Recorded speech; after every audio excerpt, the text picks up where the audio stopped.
Assalamualaikum warahmatullahi wabarakatuh. Penonton dan pendengar setia kisah horor 24 yang ada di mana saja.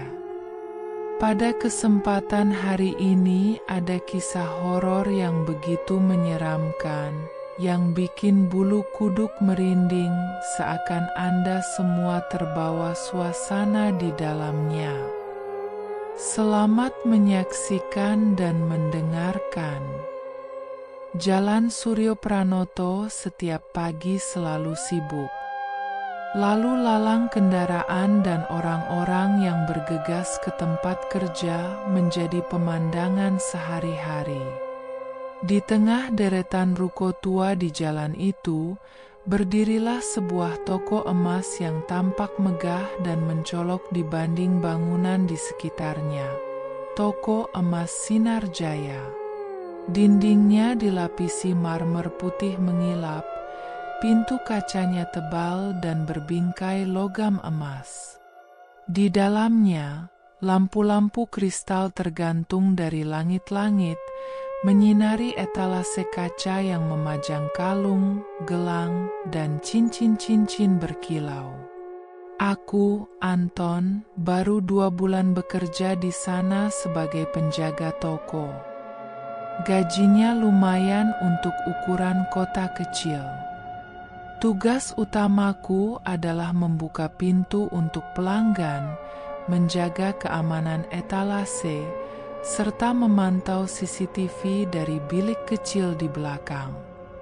Saat melamar, aku hanya melalui wawancara singkat dengan Pak Halim, pemilik toko. Ia tak banyak bicara, hanya menatapku lama sekali sebelum berkata, "Kalau kamu tahan lama di sini, hidupmu akan berubah." Awalnya aku mengira itu sekadar motivasi kosong. Tapi dari hari ke hari, aku mulai melihat hal-hal yang membuatku bertanya-tanya. Pertama, toko ini tidak pernah sepi. Bahkan saat toko lain tutup karena krisis, Sinar Jaya tetap ramai. Pelanggan dari luar kota pun banyak yang datang. Entah bagaimana caranya, harga emas di sini selalu bisa lebih murah tapi tetap untung besar. Karyawan lain sering berganti, tapi tidak ada yang bertahan lebih dari beberapa bulan. Kata Bu Reni, kasir senior, yang kuat mentalnya ya kayak kamu, yang lemah, minggat. Yang paling membuatku heran adalah aturan yang sangat ketat dari Pak Halim.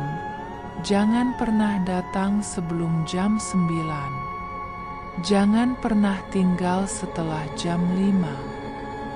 Alasannya tidak dijelaskan. Pernah satu kali aku datang terlalu pagi karena lupa waktu. Pak Halim menemukanku berdiri di depan pintu, wajahnya berubah.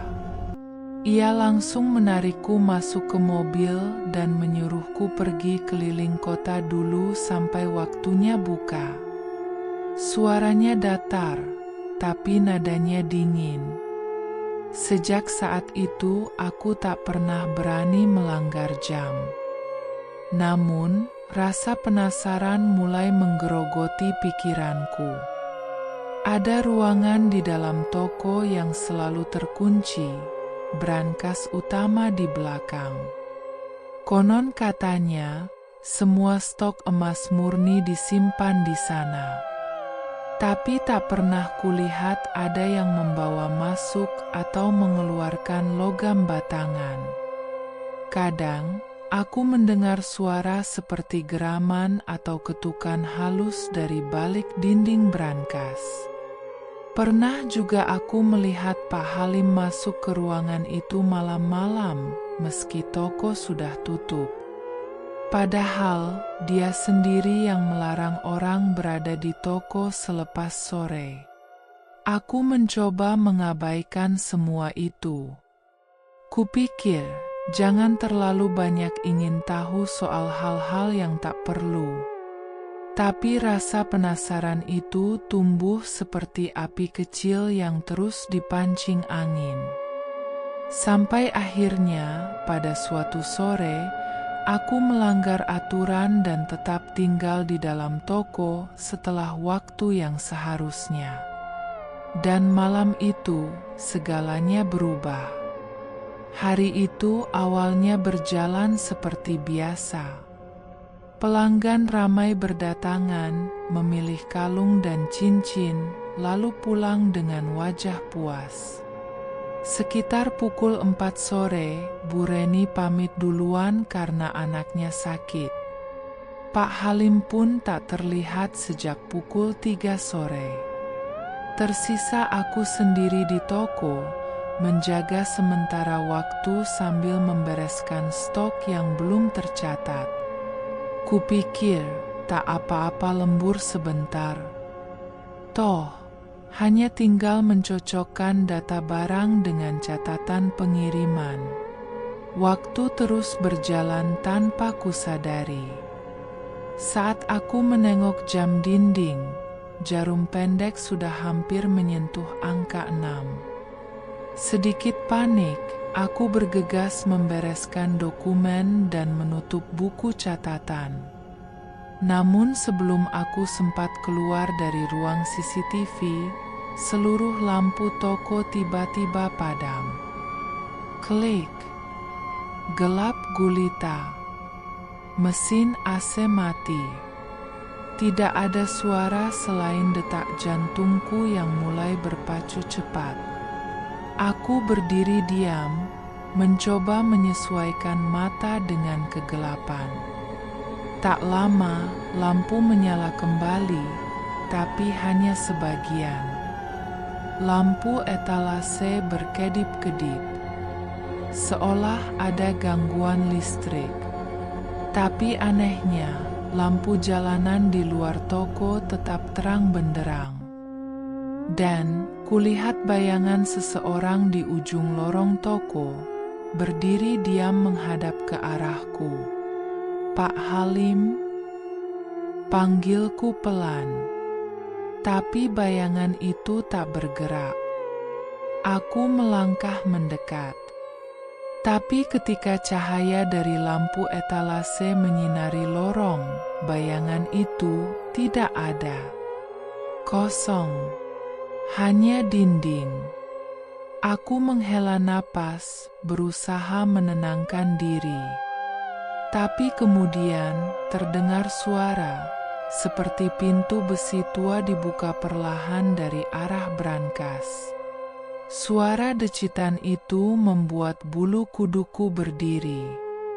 Perlahan, aku berjalan ke arah ruang brankas yang selama ini selalu terkunci.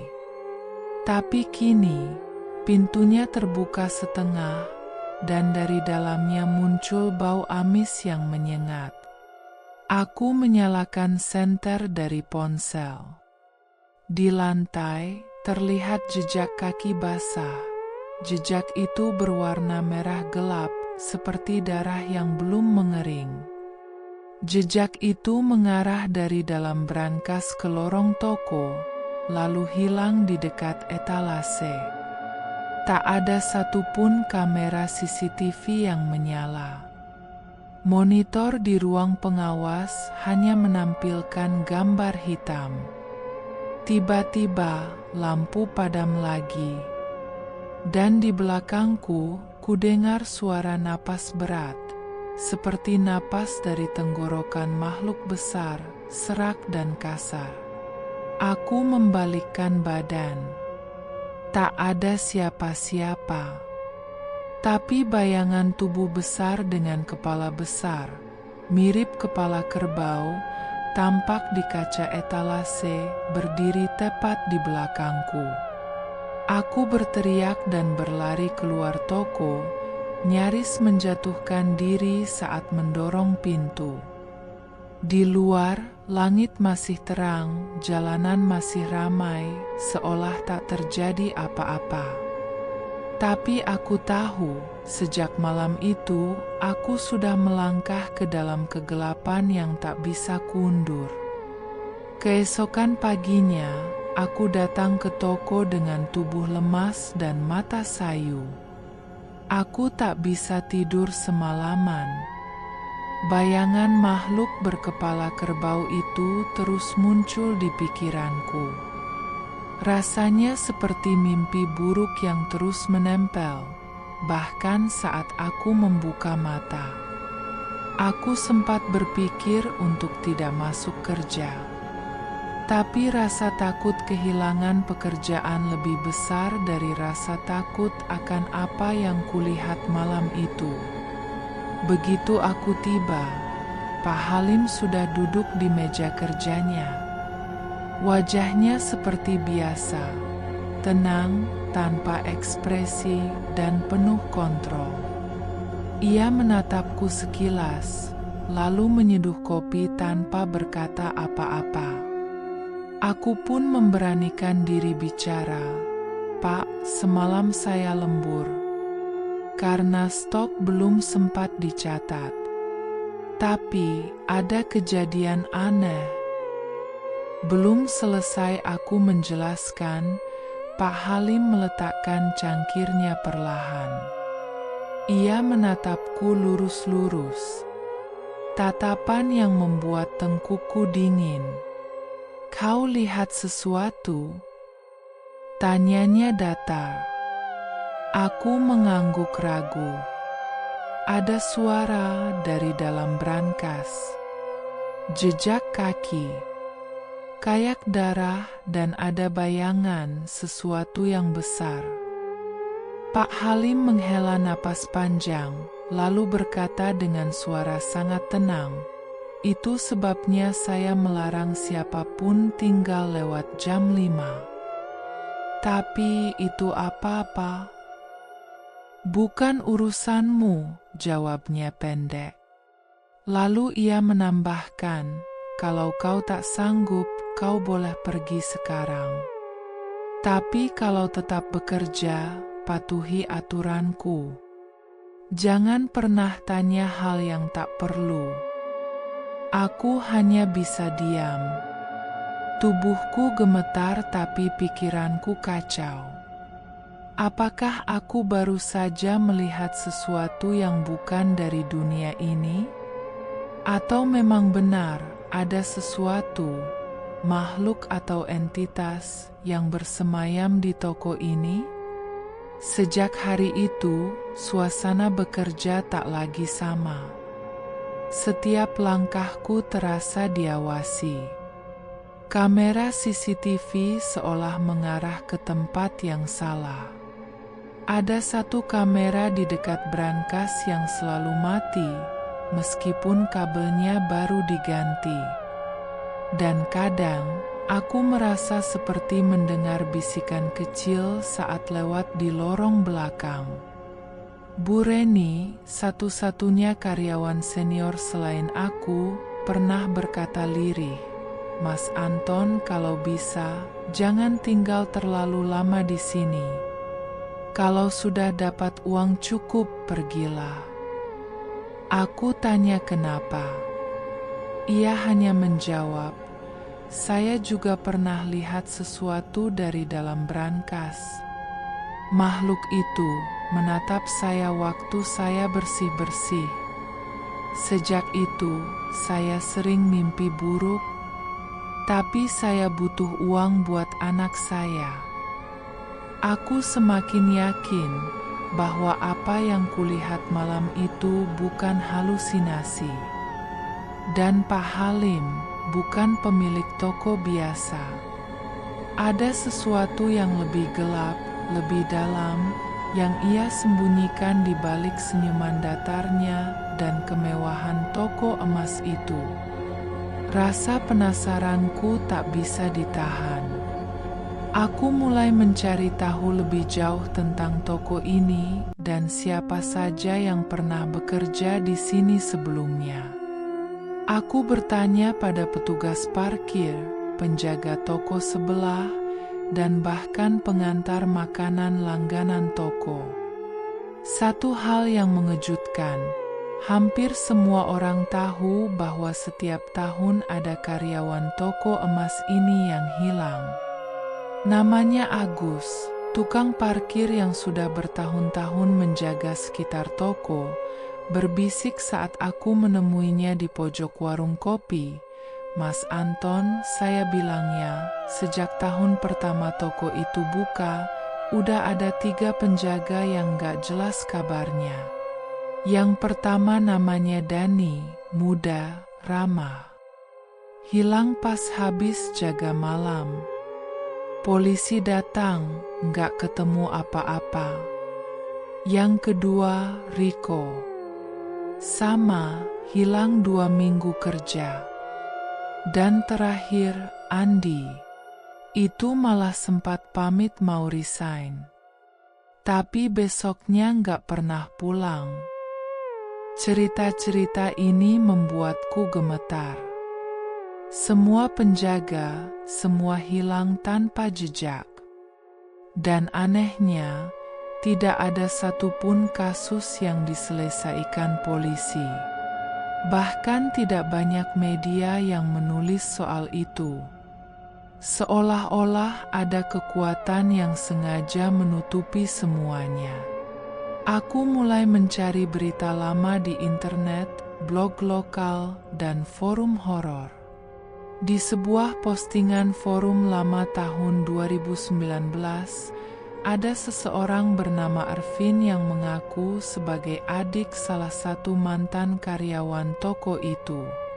Ia menulis, "Kakakku dulu kerja sebagai penjaga malam di toko emas Sinar Jaya.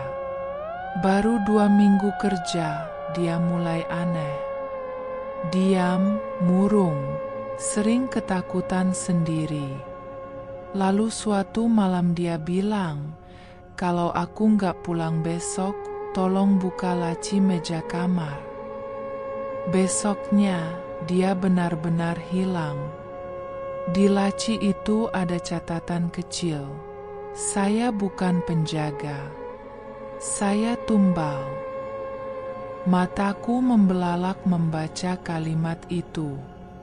Tubuhku seperti membeku. Kalimat terakhir itu menghantamku seperti palu godam. Saya bukan penjaga. Saya tumbal. Kalimat itu terus terngiang-ngiang dalam kepalaku selama berhari-hari. Apakah aku ditakdirkan untuk bernasib sama? Di tengah ketakutan itu, aku mulai memperhatikan sesuatu yang dulu kuabaikan. Perkembangan toko ini terlalu cepat. Toko baru buka 5 tahun lalu, tapi sekarang sudah punya 2 cabang besar. Tak pernah terlihat iklan, tapi pelanggan berdatangan dari luar kota. Bahkan pejabat dan tokoh ternama pun sering berbelanja di sini. Tak masuk akal. Lalu aku teringat sesuatu, kata Pak Halim di hari pertama aku diterima kerja. "Kalau kamu tahan lama di sini, hidupmu akan berubah." Sekarang aku tahu, bukan hidupku yang akan berubah, tapi hidupku yang akan diambil, perlahan, diam-diam, dan tak seorang pun akan tahu kemana aku pergi. Malam itu aku tak bisa menahan rasa ingin tahuku. Rasa takut dan penasaran bertarung hebat dalam pikiranku. Tapi akhirnya, penasaran menang. Setelah toko tutup dan semua karyawan pulang, aku menyelinap kembali ke sekitar gedung toko lewat gang kecil di belakang. Dari celah jendela belakang yang biasa dibiarkan sedikit terbuka untuk ventilasi, aku mengintip ke dalam. Dan apa yang kulihat benar-benar menghancurkan kewarasanku. Di tengah ruangan utama toko, Semua lampu padam kecuali satu cahaya redup dari lilin-lilin kecil yang disusun membentuk lingkaran. Di dalam lingkaran itu, Pak Halim duduk bersila. Ia mengenakan kain putih yang dililitkan seperti jubah. Di hadapannya ada meja kecil penuh sesajen, bunga kenanga, telur mentah, kemenyan, dan tumpukan kecil emas batangan yang terlihat sangat tua. Di tengah meja itu ada foto-foto. Aku mengenali wajah dalam foto-foto itu, 3 orang penjaga toko sebelumnya yang kabarnya menghilang. Wajah mereka tersenyum kaku, seolah sedang dipajang dalam altar pemujaan. Lalu aku melihat makhluk itu, makhluk berkepala kerbau, tubuhnya tinggi dan besar, kulitnya hitam legam seperti terbakar. Ia muncul perlahan dari balik bayangan di brankas, seolah tembok bukan penghalang baginya. Langkahnya berat, tapi tak bersuara. Ia mengelilingi Pak Halim sambil mengendus, seperti binatang mencium mangsanya. Aku sudah bawa 3 tumbal. Kau janji toko ini aman, ujar Pak Halim dengan suara bergetar. Makhluk itu berhenti, lalu menunduk. Suara seraknya keluar dari mulut besar penuh taring. Tumbal keempat belum disiapkan. Pak Halim tampak panik. Tapi aku butuh waktu. Aku sedang persiapkan dia, penjaga baru. Dia harus percaya dulu. Harus takut dulu. Itu syaratnya, kan? Waktumu sedikit. Sebelum bulan mati. Atau kau yang kujadikan gantinya, kata makhluk itu dingin. Aku mundur perlahan, jantungku berdetak tak karuan. Aku tahu yang dimaksud tumbal keempat itu adalah aku. Makhluk itu menginginkanku, dan Pak Halim sudah menyerahkan aku sejak awal. Aku pulang malam itu dengan tubuh gemetar. Setiap langkah seperti membawa beban dari dunia lain. Di rumah, aku muntah berkali-kali. Saat bercermin, wajahku pucat dan di belakangku, untuk sepersekian detik, aku melihat bayangan kepala kerbau itu berdiri di pojok ruangan. Hanya diam, mengawasi. Sejak malam itu, aku tahu waktuku terbatas. Jika aku tidak melakukan sesuatu, aku akan bernasib seperti Dani, Riko, dan Andi, penjaga toko yang menghilang.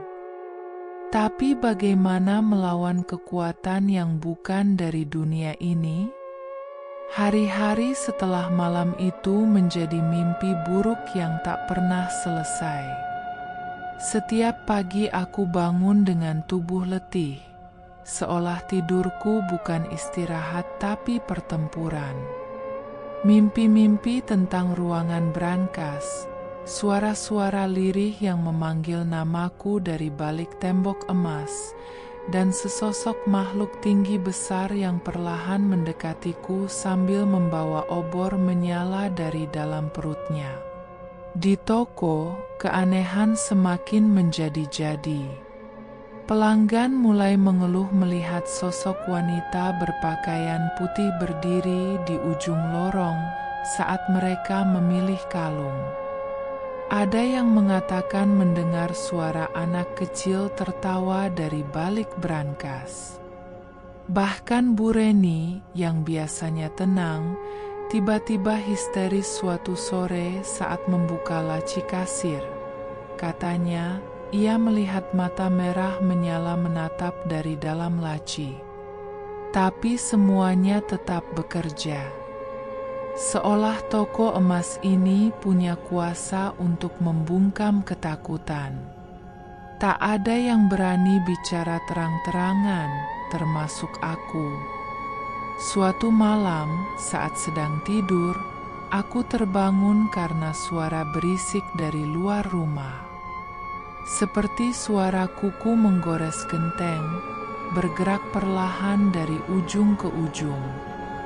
Aku bangkit, membuka jendela sedikit. Jalanan sepi, tapi saat menengok ke atap tetangga, aku melihat sesuatu. Sosok hitam tinggi besar, kepala seperti binatang dengan tanduk melingkar, sedang merayap di atap mendekati rumahku. Aku membekap mulut sendiri, takut mengeluarkan suara. Sosok itu berjalan perlahan, lalu menoleh ke arahku. Matanya merah menyala, bukan seperti api, tapi seperti bara yang hidup. Saat itu juga, aku terlempar ke belakang seperti ada yang mendorongku. Tubuhku membentur lemari. Tapi saat aku membuka mata, tak ada siapa-siapa. Sunyi. Hanya suara detak jam. Besoknya, saat aku datang ke toko, Pak Halim menatapku tajam. "Mereka sudah mulai mendekatimu ya?" Tanyanya pelan. Aku hanya menunduk. Ia tersenyum tipis. "Itu artinya waktunya hampir tiba." "Pak, saya ingin berhenti." "Kau pikir mudah keluar dari sini?" Ucapnya pelan. "Bahkan setelah mati pun, kau masih akan bekerja untuk toko ini." Kalimat itu membuat jantungku seakan berhenti berdetak. Sejak hari itu, aku merasa dunia di sekitarku mulai berubah. Pantulan di cermin tak selalu sama dengan gerakanku. Bayangan di dinding bergerak sendiri. Saat aku menyentuh emas di etalase, jari-jariku terasa panas, seperti terbakar api dari dalam. Bahkan pernah, aku melihat wajahku sendiri di layar CCTV, tapi dengan mata hitam kosong dan mulut tersenyum lebar. Padahal aku tahu aku sedang tidak tersenyum. Aku mulai percaya bahwa diriku sedang ditarik ke dunia lain. Dunia di mana makhluk pesugihan itu berkuasa. Dunia di mana emas adalah darah, dan penjaga toko hanyalah daging tumbal untuk membayar keberuntungan sang pemilik. Aku tahu tak ada jalan mundur. Sejak malam itu, hidupku tak lagi seperti dulu. Setiap detik terasa seperti hitungan mundur menuju akhir yang mengerikan. Aku mencoba bersikap biasa di toko, tetap tersenyum pada pelanggan, mencatat stok, membuka pintu untuk tamu. Tapi jauh di dalam, aku tahu, aku sedang menunggu giliran untuk mati. Pada suatu sore yang sepi, ketika Pak Halim keluar toko untuk menghadiri urusan bisnis, aku memberanikan diri masuk ke ruang kerjanya. Sebuah ruangan yang selalu tertutup rapat, dengan kaca buram dan pintu berkode digital. Tapi hari itu, entah kenapa pintunya tak terkunci. Ruangannya dingin. Lampu gantung menyala temaram. Ada meja besar dari kayu jati, rak penuh berkas, dan satu lemari tua di pojok ruangan. Di atas meja, tak sengaja aku menemukan sebuah kunci besi kecil. Aku mencoba mencocokkannya ke lemari tua, dan klik, terbuka. Di dalamnya hanya ada satu benda. Sebuah buku lusuh bersampul kulit hitam penuh debu dan bercak darah yang sudah mengering. Judulnya tak tertulis, tapi di bagian dalam sampul ada simbol aneh berbentuk mata dengan tanduk di atasnya. Simbol yang sama dengan yang pernah kulihat di lantai saat Pak Halim melakukan ritual. Dengan tangan gemetar, aku membuka halaman demi halaman. Di dalamnya terdapat tulisan tangan yang mencatat berbagai ritual, mantra, dan catatan tumbal. Bahasa yang digunakan campur-campur, ada Jawa kuno, Sanskerta, dan sebagian Latin. Tapi yang paling membuatku merinding adalah halaman yang mencatat urutan tumbal. Tertulis jelas, Dani, penjaga toko 2019. Riko, penjaga toko 2020. Andi, penjaga toko 2022. Anton, penjaga toko 2025, dalam persiapan. Aku terpaku. Namaku tertulis di sana. Seolah hidupku hanya satu baris catatan di buku kematian. Tepat di bawah daftar itu, tertulis syarat-syarat ritual. Tumbal harus laki-laki muda. Dipekerjakan sebagai penjaga. Diberi kepercayaan, didekatkan, lalu diserahkan dalam bulan mati. Tumbal yang sadar akan kematiannya memberi kekuatan emas 3 kali lipat. Aku hampir muntah membaca itu. Jadi, mereka memang sengaja mencari orang seperti aku? Diberi pekerjaan, dijanjikan masa depan, lalu dipersembahkan sebagai tumbal demi kekayaan? Tanganku gemetar hebat saat menutup buku itu. Tapi sebelum aku sempat menaruhnya kembali, kulihat lembaran terakhir yang tampaknya baru ditulis, sebuah kontrak darah. Di situ tertulis dengan tinta merah gelap, nama Pak Halim diikuti tanda tangannya, serta cap jari yang tampaknya bukan manusia. Dan di bagian bawahnya tertulis, jika tumbal gagal diberikan, maka pemilik akan ditarik sebagai pengganti. Darahku berdesir. Itu satu-satunya celah. Jika aku bisa bertahan sampai malam bulan mati tanpa menjadi korban, mungkin, hanya mungkin, makhluk itu akan menagih langsung kepada Pak Halim. Hari-hari berikutnya kujalani dalam diam. Aku tak bicara pada siapapun soal buku itu.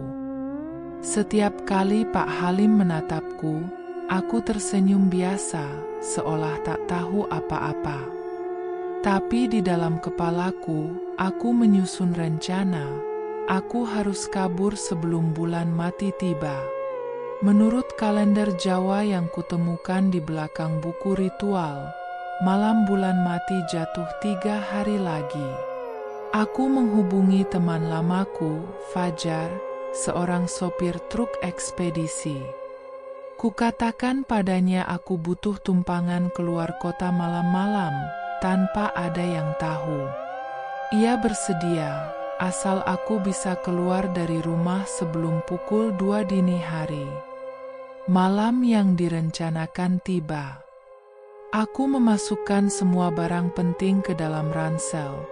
KTP, uang tunai, ponsel, dan salinan lembaran dari buku ritual yang sempat aku fotokopi diam-diam di warung fotokopi langganan. Kupadamkan semua lampu rumah, dan pura-pura tidak ada orang di dalam. Namun saat aku mulai membuka pintu belakang untuk pergi, pintu itu tidak bisa dibuka. Kunci sudah berputar, tapi pintunya seolah menyatu dengan tembok. Aku mencoba jendela, tapi besi teralis seperti mengeras dan menempel. Tiba-tiba, semua lampu rumah padam. Hanya remang cahaya bulan dari celah jendela yang tersisa. Dan lalu terdengar ketukan pelan. 3 kali. Dari arah atap. Aku mendongak dengan jantung berdegup kencang. Ketukan itu bergeser, seolah mengikuti langkah seseorang berjalan di atas genteng. Lalu suara itu turun ke tembok samping, ke kusen jendela, dan akhirnya ke pintu depan. Aku mundur, memegang ransel erat. Aku berdoa, apapun itu, jangan masuk. Tapi kemudian, pintu depan perlahan membuka sendiri. Angin dingin masuk dan bersamanya bau amis yang sangat menyengat. Dalam kegelapan, kulihat siluet tubuh besar melangkah masuk. Kepala kerbau, tubuh manusia, mata menyala merah. Nafasnya berat, seperti api yang ditiup dari perutnya. Dan dia melihatku. Aku berlari ke kamar, membanting pintu, mengunci, dan mendorong lemari ke arah pintu. Kudengar makhluk itu mengendus-endus dari luar kamar. Suaranya seperti geraman binatang lapar yang sedang mencari celah. Tapi anehnya, ia tak masuk. Sebaliknya, terdengar suara lain. Suara yang sangat kukenal. Anton, suara Pak Halim memanggil dari luar kamar.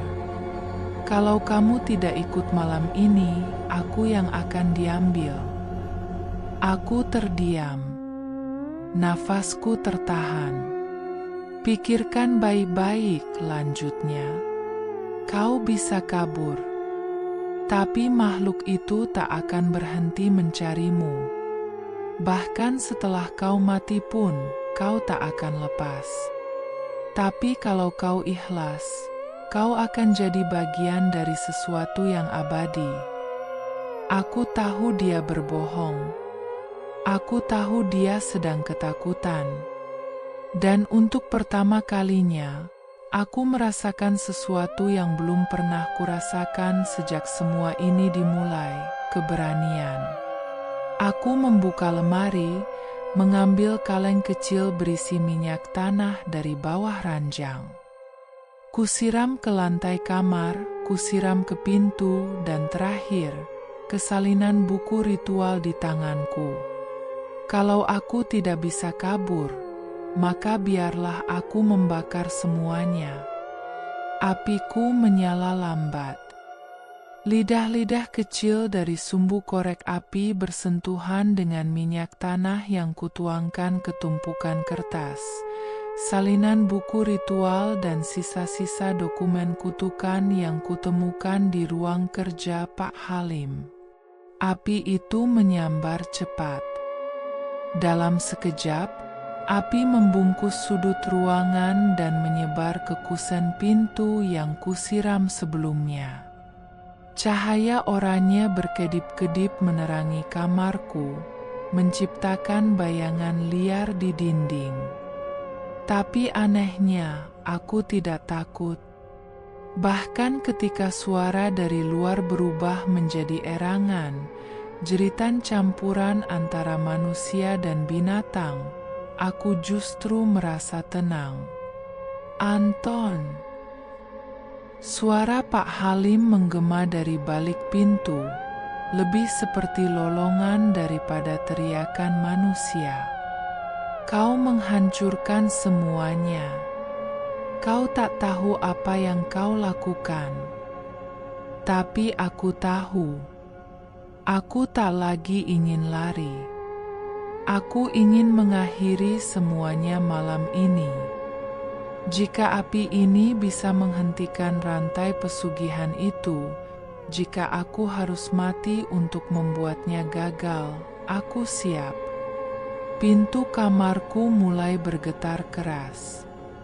Sesuatu menabraknya dari luar. Tubuh besar, keras, tak manusiawi. Cahaya dari api menyoroti retakan di atas kusen yang mulai terbakar. Asap mengepul perlahan, memenuhi ruangan. Aku tersandar di sudut, batuk dan mataku perih. Tapi aku masih bisa mendengar suara-suara, suara tangisan. Tapi bukan dari dunia ini. Tangisan-tangisan samar, seperti dari ruang hampa. Suara Dani, Riko, Andi. Mereka, para penjaga sebelumnya. Dan lalu, aku melihat mereka. Bukan secara fisik, tapi hadir sebagai bayangan di balik api, 3 sosok samar dengan wajah pucat dan mata kosong. Mereka menatapku, lalu mengangguk perlahan. Mereka belum pernah diberi kesempatan, batinku. Tapi aku punya pilihan. Pintu akhirnya jebol. Bukan karena makhluk itu, tapi karena apinya sendiri. Kobaran api menjilat kayu hingga akhirnya runtuh. Asap langsung membanjiri ruangan. Aku nyaris pingsan. Tapi sebelum kesadaranku hilang sepenuhnya, aku melihatnya. Makhluk itu berdiri di ambang pintu kamar. Tingginya hampir menyentuh langit-langit. Kepala kerbau dengan tanduk melingkar hitam, mata merah membara, tubuh besar seperti terbuat dari lempengan logam dan arang. Dari perutnya, tergantung sabuk emas batangan. Di lehernya, ada kalung dengan liontin berbentuk wajah manusia. Wajah-wajah yang menangis. Dia menatapku, lalu memutar kepala ke arah Pak Halim yang berdiri di belakangnya. "Kau gagal," gumam suara berat itu. Pak Halim tersungkur, berlutut, memohon-mohon. "Jangan aku. Sudah kuberikan 3 tumbal, kumohon. Ambil dia saja." Makhluk itu mengangkat tangannya. Angin panas seperti meledak dari tubuhnya, mendorong semua api keluar ruangan. Waktu seolah berhenti sejenak. Aku menatap Pak Halim, dan untuk pertama kalinya, aku melihat rasa takut yang tulus di wajahnya. "Kontrak sudah patah," kata makhluk itu. Lalu, dengan gerakan cepat seperti sambaran petir, makhluk itu meraih tubuh Pak Halim, menyeretnya ke arah brankas tak kasat mata yang muncul dari lantai. Pintu brankas terbuka seperti mulut raksasa. Di dalamnya bukan emas, melainkan lorong hitam tak berujung. Pak Halim menjerit, meronta, mencakar tanah. Tapi semuanya sia-sia. Ia diseret ke dalam kegelapan abadi.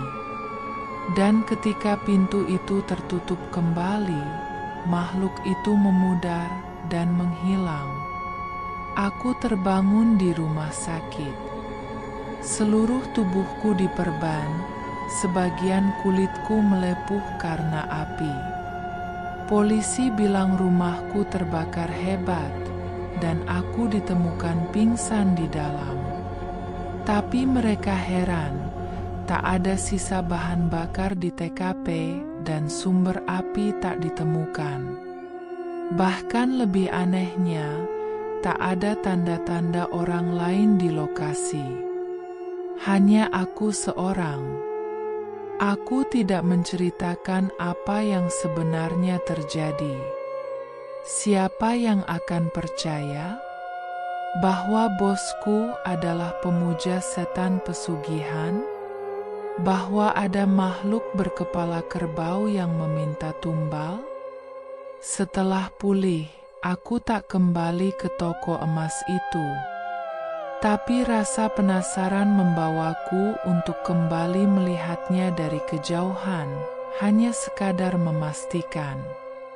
Dan saat aku tiba di Jalan Suryo Pranoto, toko emas Sinar Jaya sudah tutup. Bukan karena bangkrut, tapi karena pemiliknya hilang secara misterius. Orang-orang bilang Pak Halim menghilang tanpa jejak. Karyawan lainnya pun bubar, dan toko disegel karena kasus pajak. Tapi aku tahu itu bukan soal pajak. Beberapa minggu kemudian, aku membaca berita kecil di koran lokal. Ada toko emas lain yang baru buka di kota sebelah. Desainnya mirip. Namanya juga Sinar Jaya, hanya ditambah cabang B. Tapi yang paling membuatku merinding, ada lowongan kerja sebagai penjaga toko emas. Syaratnya sederhana, laki-laki, jujur, siap bekerja penuh waktu. Gajinya sangat besar. Bahkan disediakan tempat tinggal. Aku tahu makhluk itu belum selesai. Ia hanya kehilangan tuannya, bukan kontraknya. Ia masih lapar. Dan sekarang ia mencari tuan baru. Malam itu aku bermimpi lagi. Aku berdiri di dalam brankas gelap. 3 sosok berdiri di belakangku, Dani, Riko, dan Andi. Mereka menatapku dengan mata kosong. Dan di hadapanku, sosok Pak Halim duduk bersila, tubuhnya membusuk, kulitnya mengelupas, matanya dicungkil. Di sekelilingnya, tumpukan emas yang berlumur darah. Ia menatapku dan berkata lirih, "Toko ini akan buka lagi. Selalu akan ada orang yang rela menjual nyawa demi kekayaan. Kau hanya yang selamat untuk sementara." Aku terbangun dengan napas tercekat. Di meja sebelah tempat tidurku tergeletak sepucuk surat. Tidak ada pengirim. Isinya hanya satu kalimat. "Kau belum selesai. Emas selalu menuntut darah." Terima kasih telah menonton video channel Kisah Horor 24. Semoga penonton dan pendengar setia Kisah Horor 24 bisa terhibur. Tunggu video Kisah Horor 24 berikutnya. Jangan lupa like, subscribe, komen, share, dan klik lonceng notifnya agar Anda tidak ketinggalan cerita Kisah Horor 24 berikutnya. Wassalamualaikum warahmatullahi wabarakatuh.